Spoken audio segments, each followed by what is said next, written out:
Welcome to Tucker Carlson Tonight. From the beginning, the 2020 Democratic race has been a different kind of contest. Candidates don't seem to be competing to see who can run the country most efficiently. That's the old style of politics. Instead, these candidates are pledging to remake America entirely, rip out the old, which is, they're telling us, irredeemably tainted by racism, sexism, and free enterprise, and replace it with something completely new and different. At the heart of this effort is the promise of Medicare for all. Now, you may have heard the phrase. Two of the most popular Democratic candidates, Bernie Sanders and Elizabeth Warren, both have endorsed it. But what exactly does it mean? What exactly is Medicare for all? It's worth finding out. It's not a tweak to some regulation. It's not even Obamacare, which once upon a time Democrats defended and Republicans denounced as socialism. Medicare for all is actual socialism, for real socialism. Healthcare spending amounts to about a fifth of the entire American economy. Elizabeth Warren demands total control of all of it immediately. That's Medicare for all. If it becomes law, it would amount to the largest expansion of the federal government since the Second World War by far. So it's worth asking how exactly all of this would work, and critically, who would pay for it? Elizabeth Warren has been asked that question many times, and every time she has refused to answer. Will you raise taxes on the middle class to pay for it, yes or no? Costs will go up for the wealthy and for big corporations, and for hardworking middle-class families, costs will go down. Hard-working middle-class families are going to see their costs go down. But will their taxes go up? Well, but here's the thing. Here's the thing. I've listened to these answers a few times before. Will middle-class taxes go up? Will private insurance be eliminated? Look, what families have to deal with is cost. Total cost.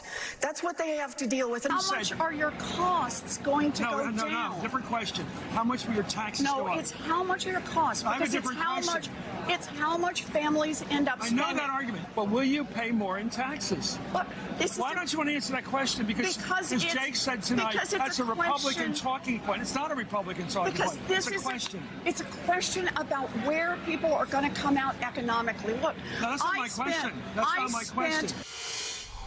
She will not answer. She won't explain, no matter how hard she's been pressed. And as you just saw, even some fairly strident Democratic partisans have pressed her.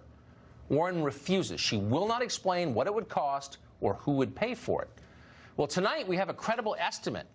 According to a study by the Urban Institute, in just the first 10 years, Elizabeth Warren's Medicare for All plan would cost an additional $34 trillion. Now, that sounds like a lot. How much is it? Here's some perspective.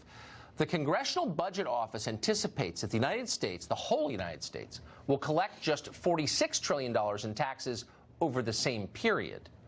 In other words, Elizabeth Warren's health care plan alone will consume the overwhelming majority of all tax dollars in the United States. That's before we spend a single dollar on, I don't know, Social Security, education, national defense, and everything else.